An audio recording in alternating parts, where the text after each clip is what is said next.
Data, ये हमारी modern दुनिया का लाइफ ब्लड है। हमारे फोन्स के ऐप्स से लेकर साइंटिफिक डिस्कवरीज तक सब कुछ डेटा से पावर्ड है। लेकिन रॉ डेटा अक्सर मेसी और केओटिक होता है। इस डेटा को समझने के लिए हमें इसे ऑर्गेनाइज, क्लीन और ट्रांसफॉर्म करना होगा। यहीं से डेटा ट्रांसफॉर्मेशन आता है। इमेजिन करो, आपके पास एक टेलीस्कोप है जो एक डिस्टेंट नेबुला पर पॉइंटेड है। आप जो रॉ लाइट कैप्चर करते हैं वो नॉइज और डिस्टॉर्शन से भरा होता है। डेटा ट्रांसफॉर्मेशन उस लाइट को रिफाइन करने के लिए लेंसेज और फिल्टर्स यूज करने जैसा है। यह हमें नेबुला की ट्रू ब्यूटी और स्ट्रक्चर को देखने में हेल्प करता है। इस प्रोसेस में डेटा को एक फॉर्मेट या स्ट्रक्चर से दूसरे फॉर्मेट में कन्वर्ट करना होता है।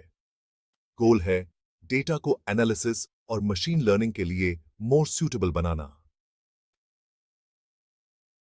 डेटा को ट्रांसफॉर्म करके हम हिडन पैटर्न्स को अनलॉक कर सकते हैं, प्रिडिक्शंस कर सकते हैं और अपने आसपास की दुनिया की डीपर अंडरस्टैंडिंग गेन कर सकते हैं। डेटा साइंटिस्ट के टूल बॉक्स में डेटा को ट्रांसफॉर्म करने के लिए बहुत सारे टूल्स होते हैं। हर मेथड एक स्पेसिफिक पर्पस सर्व करता है। नॉर्मलाइजेशन एक इमेज के ब्राइटनेस और कंट्रास्ट को एडजस्ट करने जैसा है। यह डेटा को एक स्टैंडर्ड रेंज में स्केल करता है। डेटा एग्रीगेशन इंडिविजुअल टाइल्स से मोज़ेक बनाने जैसा है। डेटा इनकोडिंग कैटेगोरिकल वेरिएबल्स को न्यूमेरिकल रिप्रेजेंटेशंस में कन्वर्ट करता है।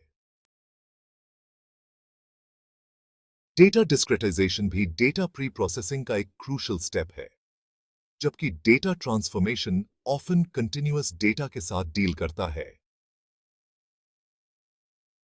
डिस्क्रिटाइजेशन कंटिन्यूअस डेटा को डिस्क्रीट कैटेगरीज या इंटरवल्स में कन्वर्ट करने पर फोकस करता है। इसे क्रेयॉन्स के बॉक्स को कलर के हिसाब से ऑर्गेनाइज करने के बारे में सोचो। इमेजिन करो, आप किसी पॉपुलेशन के एज डिस्ट्रीब्यूशन को एनालाइज कर रहे हैं। इंडिविजुअल एजेस से डील करने के बजाय आप उन्हें चिल्ड्रन, एडल्ट्स और सीनियर्स जैसी कैटेगरीज में ग्रुप कर सकते हैं। यह सिंप्लीफिकेशन डेटा को मैनेज और एनालाइज करना इजियर बना सकता है। डिस्क्रिटाइजेशन उन एल्गोरिदम्स के लिए पर्टिकुलरली यूजफुल है जो कैटेगोरिकल डेटा के साथ बेस्ट वर्क करते हैं। कंटिन्यूअस डेटा को डिस्क्रीट कैटेगरीज में कन्वर्ट करके हम डेटा का एक सिंप्लीफाइड रिप्रेजेंटेशन क्रिएट करते हैं। जिस तरह एक बुकशेल्फ को ऑर्गेनाइज करने के वेरियस वेज होते हैं, उसी तरह डेटा को डिस्क्रिटाइज करने के लिए मल्टीपल मेथड्स होते हैं। हर अप्रोच की अपनी स्ट्रेंथ्स और वीकनेसेस होती हैं, जो डेटा डिस्ट्रीब्यूशन और डिजायर्ड आउटकम पर डिपेंड करती हैं। बिनिंग एक कॉमन टेक्निक है जहां डेटा रेंज को इक्वल विथ इंटरवल्स में डिवाइड किया जाता है, जिन्हें बिन्स कहा जाता है। फिर हर डेटा पॉइंट को उसके कॉरेस्पॉन्डिंग बिन में असाइन कर दिया जाता है। इक्वल फ्रीक्वेंसी बिनिंग इंश्योर करता है कि हर बिन में approximately same number of data points हों। यह मेथड पर्टिकुलरली यूजफुल होता है जब स्क्यूड डेटा डिस्ट्रीब्यूशंस के साथ डील कर रहे हों। अप्रोप्रिएट डिस्क्रिटाइजेशन मेथड चूज करना क्रूशल है, क्योंकि यह मशीन लर्निंग मॉडल्स की परफॉर्मेंस और इंटरप्रेटेबिलिटी को सिग्निफिकेंटली इंपैक्ट कर सकता है। डिफरेंट डिस्क्रिटाइजेशन टेक्निक्स डेटा के भीतर हिडन पैटर्न्स और इंसाइट्स को अनकवर कर सकते हैं। सेक्शन 5 मशीन लर्निंग के लिए डेटा ट्रांसफॉर्मेशन के लाभ। मशीन लर्निंग के रियल में डेटा ट्रांसफॉर्मेशन सिर्फ बेनिफिशियल नहीं है, यह अक्सर एसेंशियल है। बहुत से मशीन लर्निंग एल्गोरिदम्स को ऑप्टिमली फंक्शन करने के लिए स्पेसिफिक डेटा फॉर्मेट्स की जरूरत होती है। एक मेजर बेनिफिट है इंप्रूव डेटा मैनेजेबिलिटी। डेटा को एक स्टैंडर्डाइज्ड फॉर्मेट में ट्रांसफॉर्म करके हम मल्टीपल सोर्सेज से डेटा को आसानी से कंबाइन कर सकते हैं और मिसिंग वैल्यूज को हैंडल कर सकते हैं। ट्रांसफॉर्मेशन मशीन लर्निंग मॉडल्स की परफॉर्मेंस को भी एनहांस करता है। बहुत से एल्गोरिदम्स डेटा के स्केल और डिस्ट्रीब्यूशन के प्रति सेंसिटिव होते हैं। नॉर्मलाइजेशन और स्केलिंग इंश्योर करते हैं कि सभी फीचर्स एनालिसिस में इक्वली कंट्रीब्यूट करें।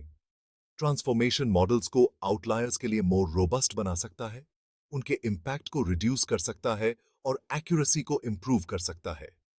डेटा को ट्रांसफॉर्म करके हम आउटलायर्स के इंपैक्ट को रिड्यूस कर सकते हैं और मॉडल की एक्यूरेसी और रिलायबिलिटी को इंप्रूव कर सकते हैं। सेक्शन 6 मशीन लर्निंग के लिए डेटा डिस्क्रिटाइजेशन के लाभ। जबकि data transformation often continuous data पर फोकस करता है, डेटा डिस्क्रिटाइजेशन अपने सेट ऑफ एडवांटेजेस ऑफर करता है। एक की बेनिफिट है improved model interpretability. Continuous data को डिस्क्रीट कैटेगरीज में ग्रुप करके हम ऐसे मॉडल्स क्रिएट कर सकते हैं जिन्हें समझना और एक्सप्लेन करना इजियर हो। डिस्क्रिटाइजेशन कुछ केसेस में मॉडल परफॉर्मेंस को भी इन्हांस कर सकता है। कुछ एल्गोरिदम्स जैसे डिसीजन ट्रीज और rule based models categorical data के साथ बेहतर परफॉर्म करते हैं। कंटिन्यूअस फीचर्स को डिस्क्रिटाइज करके हम इन एल्गोरिदम्स की स्ट्रेंथ्स को लेवरेज कर सकते हैं और पोटेंशियली प्रिडिक्शन एक्यूरेसी को इंप्रूव कर सकते हैं। डिस्क्रिटाइजेशन मॉडल्स को नॉइज और इरेलेवेंट फीचर्स के लिए मोर रोबस्ट बना सकता है। सेक्शन 7 डेटा ट्रांसफॉर्मेशन और डिस्क्रिटाइजेशन में चुनौतियां। जबकि डेटा ट्रांसफॉर्मेशन और डिस्क्रिटाइजेशन पावरफुल टेक्निक्स हैं, पोटेंशियल चैलेंजेस और पिटफॉल्स के बारे में अवेयर रहना इंपॉर्टेंट है। एक चैलेंज है ओवर सिंप्लिफिकेशन का रिस्क। जब हम डेटा को डिस्क्रिटाइज करते हैं तो हम इनेविटेबली कुछ इंफॉर्मेशन लूज कर देते हैं। बिन्स या कैटेगरीज की राइट नंबर चूज करना क्रूशल है। बहुत कम बिन्स इंफॉर्मेशन लॉस का कारण बन सकते हैं, जबकि बहुत ज्यादा बिन्स ओवरफिटिंग का रिजल्ट दे सकते हैं। दूसरा चैलेंज है ट्रांसफॉर्मेशन के दौरान इंफॉर्मेशन लॉस की पोटेंशियल। इनअप्रोप्रिएट ट्रांसफॉर्मेशंस अप्लाई करना या आउटलायर्स के लिए अकाउंट करने में फेलियर डेटा को डिस्टॉर्ट कर सकता है। दोनों प्रोसेसेस के लिए केयरफुल पैरामीटर ट्यूनिंग और वैलिडेशन की आवश्यकता होती है।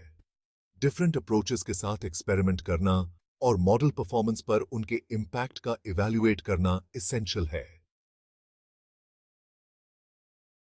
सेक्शन 8 ट्रांसफॉर्मेशन और डिस्क्रीटाइजेशन का इंटरप्ले। डेटा ट्रांसफॉर्मेशन और डिस्क्रिटाइजेशन अक्सर मशीन लर्निंग के लिए डेटा प्रिपेयर करने के लिए टैंडम में वर्क करते हैं। उन्हें एक ही कॉइन के दो पहलू समझो, हर एक दूसरे को कॉम्प्लीमेंट करता है। फॉर इंस्टेंस, हम पहले कंटिन्यूअस फीचर्स को नॉर्मलाइज या स्केल कर सकते हैं ताकि यह इंश्योर हो सके कि उनके पास सिमिलर रेंजेस हैं। फिर हम इन नॉर्मलाइज्ड फीचर्स को कैटेगोरिकल वेरिएबल्स में कन्वर्ट करने के लिए डिस्क्रिटाइजेशन अप्लाई कर सकते हैं। यह कंबाइंड अप्रोच उन एल्गोरिदम्स के लिए पर्टिकुलरली बेनिफिशियल हो सकता है जिन्हें कैटेगोरिकल इनपुट की आवश्यकता होती है, लेकिन नॉर्मलाइज्ड डेटा से बेनिफिट होता है। Optimal approach specific data set, chosen algorithm और एनालिसिस के गोल्स पर डिपेंड करता है। सेक्शन 9 रियल वर्ल्ड एप्लीकेशन और उदाहरण। डेटा ट्रांसफॉर्मेशन और डिस्क्रिटाइजेशन के एप्लीकेशंस थियोरेटिकल डेटा साइंस से कहीं आगे तक एक्सटेंड होते हैं। फाइनेंस में इन टेक्निक्स का use credit scoring, fraud detection और रिस्क मॉडलिंग के लिए किया जाता है। हेल्थ केयर में ये डिजीज प्रिडिक्शन, पर्सनलाइज्ड मेडिसिन और ड्रग डिस्कवरी में इंस्ट्रूमेंटल हैं। ये techniques e commerce, social media और मार्केटिंग में भी एक पिवटल रोल प्ले करते हैं। यूजर डेटा को एनालाइज करके कंपनीज रिकमेंडेशंस को पर्सनलाइज कर सकती हैं, एडवर्टाइजमेंट्स को टारगेट कर सकती हैं और अपने मार्केटिंग कैंपेन्स को ऑप्टिमाइज कर सकती हैं। सेक्शन 10 निष्कर्ष। तैयार डेटा की शक्ति। डेटा इंफॉर्मेशन एज का रॉ मटेरियल है और इसकी ट्रू पोटेंशियल को अनलॉक करने के लिए इसे रिफाइन करने की आवश्यकता है। डेटा ट्रांसफॉर्मेशन और डिस्क्रिटाइजेशन वो टूल्स हैं जो हमें इस रॉ मटेरियल को वैल्यूएबल चीज में मोल्ड करने की अनुमति देते हैं। डेटा को ट्रांसफॉर्म करके हम इसके फॉर्मेट को स्टैंडर्डाइज कर सकते हैं और इसे एनालिसिस के लिए प्रिपेयर कर सकते हैं। डेटा को डिस्क्रिटाइज करके हम इसके रिप्रेजेंटेशन को सिंप्लीफाई कर सकते हैं और मॉडल इंटरप्रेटेबिलिटी को इंप्रूव कर सकते हैं। इन टेक्निक्स को मास्टर करना उन सभी के लिए एसेंशियल है जो डेटा से मीनिंगफुल इनसाइट्स एक्सट्रैक्ट करना चाहते हैं और robust machine learning models build करना चाहते हैं।